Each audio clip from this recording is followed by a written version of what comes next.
the machine for side pressure versus the towel. Basically, what you're saying is you have a luxury of that machine, so you don't have to use the and not only have the luxury, I have the luxury of having two machines, one at the Globo gym at Extreme Fitness, and then I have the one in my living room.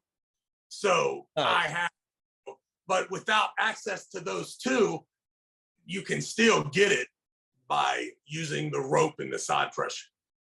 Nice. Or floating that elbow with a person pulling will teach you the leverage difference of elbow forward during a hook match, right? Like sometimes when you're hooking, it's not really just the pressure of pulling side to side, it's maneuvering so that you create an angle that is harder for him to end up pinning you.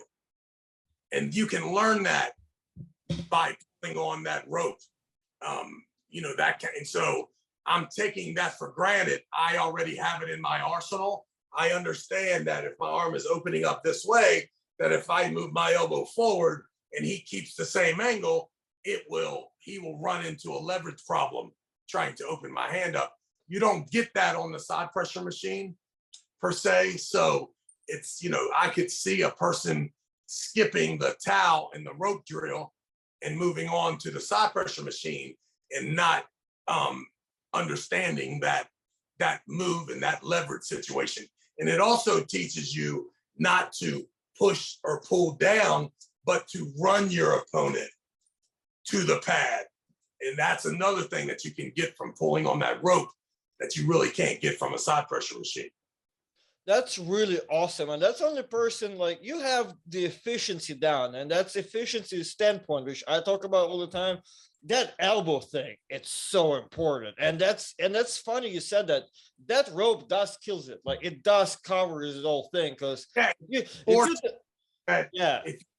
you want to withstand the most pressure from somebody pulling that rope that way, the obvious way to do it is to turn, to force the rope to go down this way rather than that way, right? I mean, maybe people already know it, but it just redefines it just so quickly. And then if you think about it, it would also be a smart thing to do. And you'll notice if I ever get caught in the hook, immediately elbow comes all the way to their pad in order to stop the loss, and to get the foul, or the win so that I can get the restart. But it's like, it just becomes so natural that you're trying to a high outside move. And at any point that you get caught, you transition right into the rope just immediately. Mm-hmm. Like, plan. Like, I think people would say that all the time, like, the top roller's teaching you, and the first thing they says is, how do I stop him from hooking me?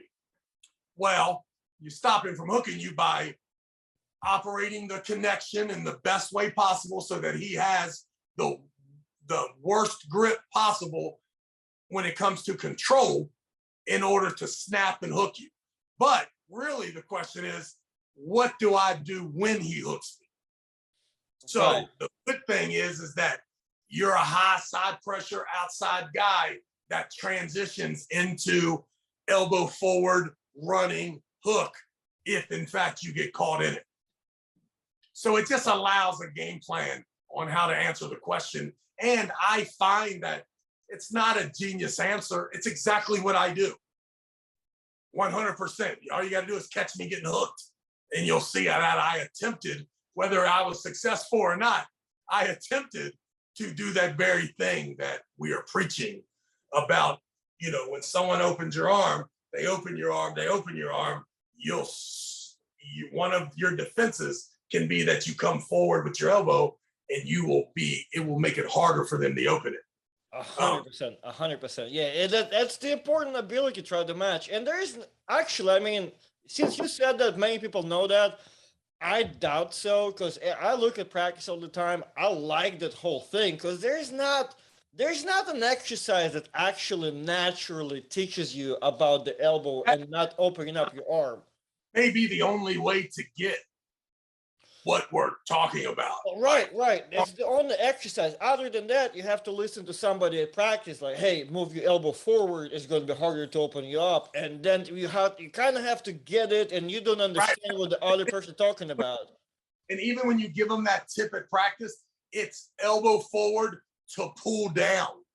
But really, that rope giving you the elbow forward and just the natural movement that you understand that if you start on that side of the elbow pad and you simply run your body to the other side, it will open the guy up as you're doing it. And the only way it wouldn't is if he let his elbow float too.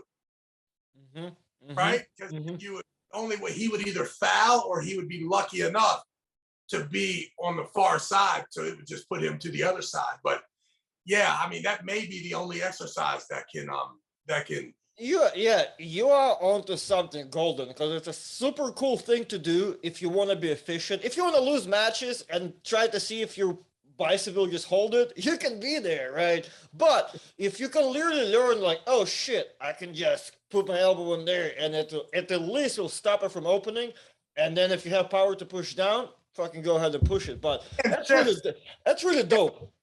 Yeah, and just simply the act of moving forward to change the connection in some sort. I mean, we already know that the current connection got your ass stopped at 10 o'clock and now you're in a hook. So I ain't no rocket scientist, but changing that connection might be of utmost importance.